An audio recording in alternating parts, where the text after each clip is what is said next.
হামকে গামাসির বড় ভাই বলা হতো গ্রামে, আর সেই হাম হয়ে গেছে এখন ঘাতক ব্যাধি।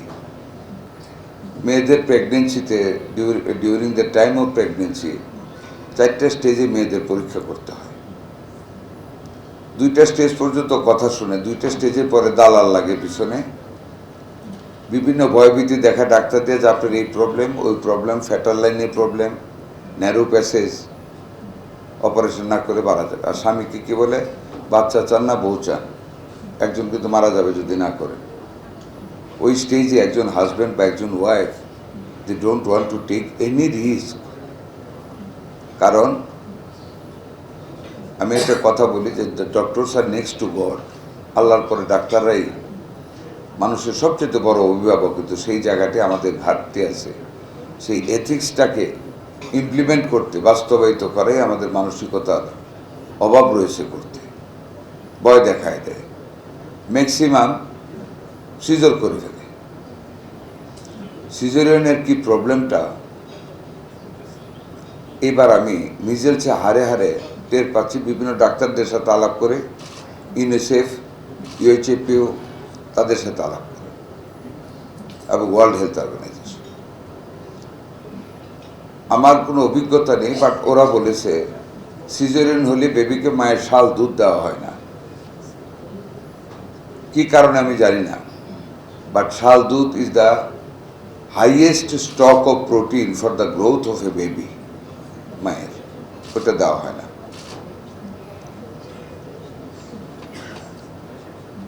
এই যে একটা পুষ্টির ঘাটতি, সেই ঘাটতিটার কন্টিনিউশন 6 মাস পর্যন্ত, যেটা দেখা গেছে আমাদেরও কিন্তু হাম হয়েছে, আমারও হয়েছে। আমার পরিচ্ছন্নভাবে মনে আছে, হাম হওয়ার পরে নিম পাতা ধরাই দিয়েছিল আমার মা আমার হাতের শরীরে, মানে লাগায় লাগায় টান টান যাতে না চুলকায়। আমরা কিন্তু বেঁচেছিলাম। হামকে গামাসির বড় ভাই বলা হতো গ্রামে, আর সেই হাম হয়ে গেছে এখন ঘাতক ব্যাধি। 100% কজ হাম না, হাম থেকে নিউমোনিয়া হয়ে যাচ্ছে। আর নিউমোনিয়া হচ্ছে বাচ্চার পুষ্টির অভাবে। আর পুষ্টির অভাবটা হচ্ছে ম্যাক্সিমাম আপনার ইমেচিউর এজের বিয়া অ্যান্ড ডেলিভারি এবং মায়ের দুধ না খাওয়ানোর কারণে, যেটা এবারে অভিজ্ঞতা হয়েছে আমার মিজেলস থেকে। আমি প্রত্যেকটা মিজেলস ওয়ার্ড প্রায়গুলি আমি ভিজিট করেছি। Believe you me or not, একটা বাচ্চার গায়েও কোনো মাংস নেই।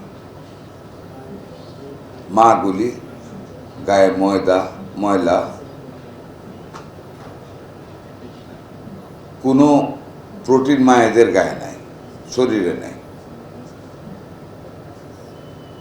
How they will deliver the protein to the babies?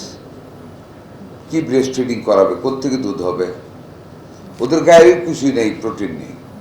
এর মধ্যে ম্যাক্সিমাম কেউ পলায় গিয়ে বিয়ে করছে, কারো বাপ মা গরিব, অল্প এজে বিয়ে দিয়ে দিচ্ছে, বিয়ের পরেই একটা বাচ্চা হয়েছে, বাচ্চাকে লুক আফটার করতে পারে নাই, জ্বর হয়েছে, 4-5 দিন বাসায় রেখেছে, বাচ্চা শেষ করে হসপিটালে এনেছে।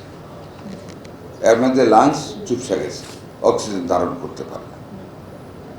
এই যে অবস্থা, আমি মর্মে মর্মে উপলব্ধি করি, আমার মাননীয় প্রধানমন্ত্রী উপলব্ধি করেন। The only rescue, the only open window is the midwifery. এটা আমাদের বৃদ্ধি করতে হবে। প্রতিটা জায়গায় মিডওয়াইফারিদের চাকরির ব্যবস্থা করতে হবে, not for job but for services to the nation.